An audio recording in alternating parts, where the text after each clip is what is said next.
Assalamualaikum warahmatullahi wabarakatuh. Bagaimana kabarnya hari ini anak-anak? Semoga dalam keadaan sehat walafiat ya.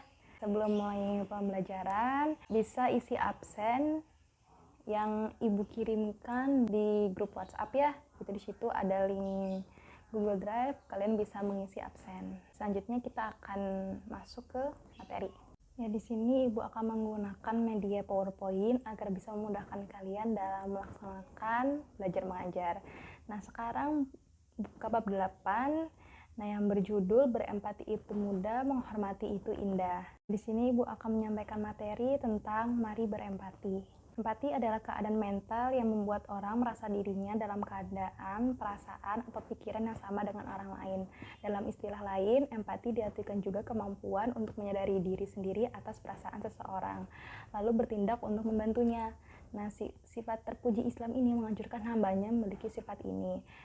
Empati sama dengan rasa iba atau kasihan kepada orang lain yang terkena musibah.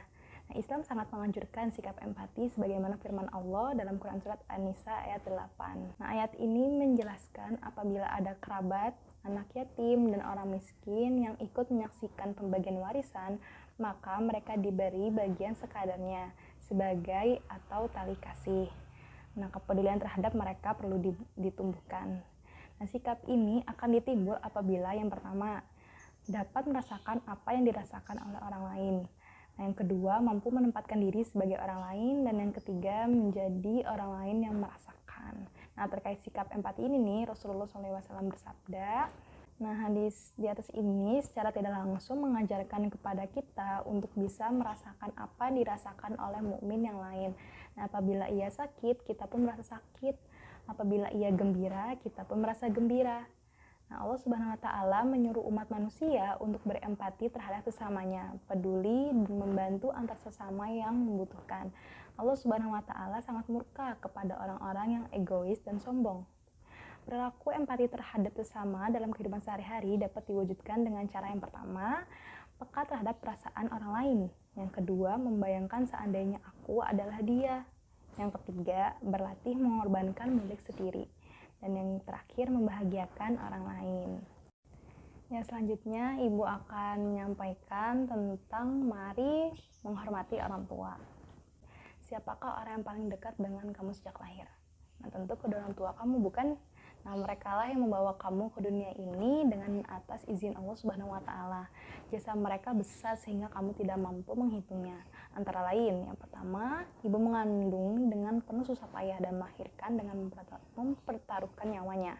Yang kedua, ibu menyusui selama 2 tahun dengan penuh kasih sayang dan terjaga di malam hari karena memenuhi kebutuhan anaknya. Nah, yang ketiga, ibu dan ayah memelihara kita sehingga kita siap untuk hidup mandiri. Yang keempat, ibu dan ayah bekerja keras untuk memenuhi keperluan keluarganya. Yang kelima, ibu dan ayah memberi bekal pendidikan. Dan yang terakhir, ibu dan ayah memberikan kasih sayang dengan ikhlas tanpa meminta balasan. Nah, begitu besar ya jasa orang tua sehingga kita sebagai anak wajib hukumnya berbuat baik kepada keduanya. Nah, Allah Subhanahu wa Ta'ala memerintahkan kita berbuat baik kepadanya. Sebagaimana firman-Nya, nah ini Quran Surat Al-Baqarah ayat 83. Nah, terkait ini Imam Abu Daud dan Baihaqi meriwayatkan sebuah hadis dari Abdullah bin Amru.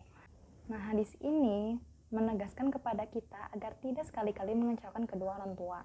Dan perilaku menghormati kedua orang tua dapat diwujudkan dengan cara yang pertama, ketika orang tua masih hidup, nah dengan cara memperlakukan keduanya dengan sopan dan hormat, membantu pekerjaannya, mengikuti nasihatnya apabila nasihat itu baik, dan membahagiakan keduanya. Yang kedua, ketika orang tua sudah meninggal, nah jika kita muslim, kita dapat mendoakan mereka setiap saat agar mendapat ampunan Allah. Nah, yang B itu melaksanakan wasiatnya. Dan yang terakhir, menyambung dan melanjutkan silaturahmi yang sudah dilakukan oleh kedua orang tua. Dan yang terakhir, menjaga nama baik mereka.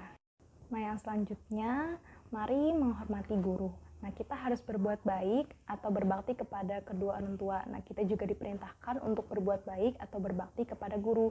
Nah, gurulah yang telah mendidik dan mengajarkan ilmu kepada kita. Nah, sebagai pendidik, guru membentuk kita menjadi manusia yang beriman, mengerti baik dan buruk, berbudi pekerti luhur, dan menjadi orang yang bertanggung jawab, baik kepada diri sendiri, masyarakat, bangsa, maupun negara. Nah, gurulah yang menjadikan kita orang yang pandai dan memahami ilmu pengetahuan. Dengan demikian, kita akan memperoleh kedudukan yang tinggi di hadapan Allah Subhanahu wa taala.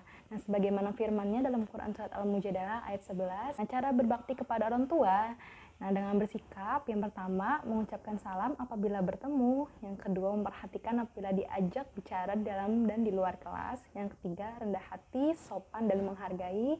Yang keempat, melaksanakan nasihatnya. Dan yang terakhir, melaksanakan tugas belajar dengan ikhlas. Nah, di sini Ibu sudah menyampaikan materi ya tentang berempati itu mudah dan menghormati itu indah. Nah, sekarang kalian bisa merangkum apa yang Ibu sampaikan tentang berempati itu mudah, menghormati itu indah. Nah, nanti untuk tugas merangkumnya bisa kalian kirimkan ke grup WhatsApp ya. Oke, terima kasih yang dapat Ibu sampaikan. Mohon maaf apabila ada kekurangan dalam perkataan. Wabillahi taufiq wal hidayah. Wassalamualaikum warahmatullahi wabarakatuh.